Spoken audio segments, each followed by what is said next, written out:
Hey everybody, Mr. Bush here. So what I'm going to show you in this video is how to make these kind of columns right here.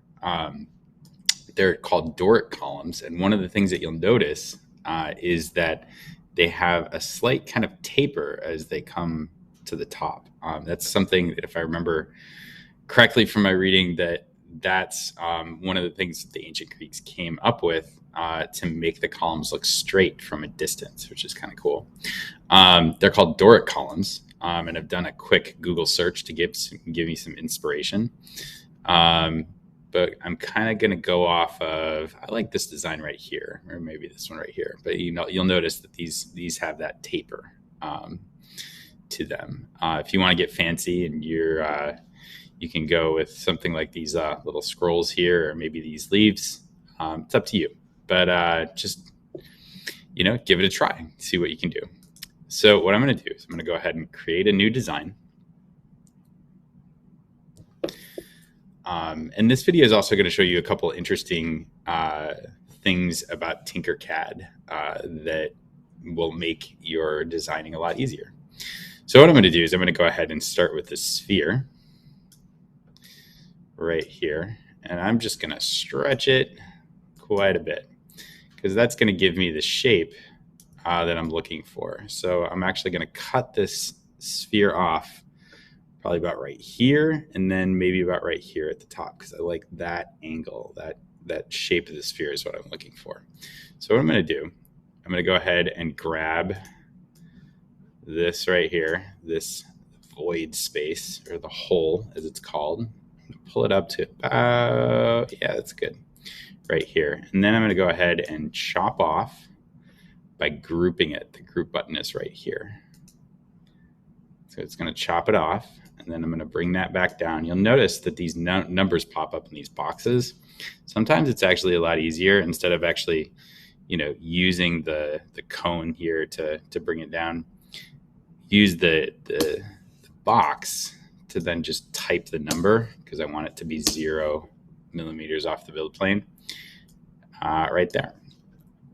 All right, and one thing that I forgot to show you in the last thing that I just did is that you use this little cone to raise the shape that you want to use off of the build plane. And then it doesn't matter the size of the hole that you want to use to chop it off. It just needs to cover the whole thing. So I'm going to go ahead and group it. It's going to chop it right off. And there we go. Yeah, I'm going to make this a little taller. Make it a round number. 100. There we go. So it's kind of got that shape that I'm looking for, that kind of tapered shape up at the top. Next, I'm going to go ahead and pick a square. Now this, if I remember correctly, is 20 by 20, right? So I'm going to make this one a bit bigger. I'm going to go ahead and make this one 40. I'm going to use the tab key, 40. There we go. And then I'm going to make it, I don't know, 5 tall. There we go. So there we go. This will work. And then this one's 20 by 20. I'm going to go ahead and make this one 35 by 35. There we go. Yeah. You know what? I'm going to go ahead and make this one 40 by 40, because the shape tapers on its own. There we go. And bring it up just a little bit. There we go. And then the next thing I'm going to use is this little trick. It's pretty great. I'm going to use the align tool. It's up by the group button. The align tool looks like 2 boxes in a line. And what it does is it helps make something fit right in the exact middle. I'm going to go ahead and group this. Let's see what it looks like. You know what? I'm going to make this a little bigger. Make it 30 by 30. There we go. That's a little bit better. Then I'm going to go ahead and align it. I'm going to press the middle button here. There we go. And that is getting closer to the shape that I want.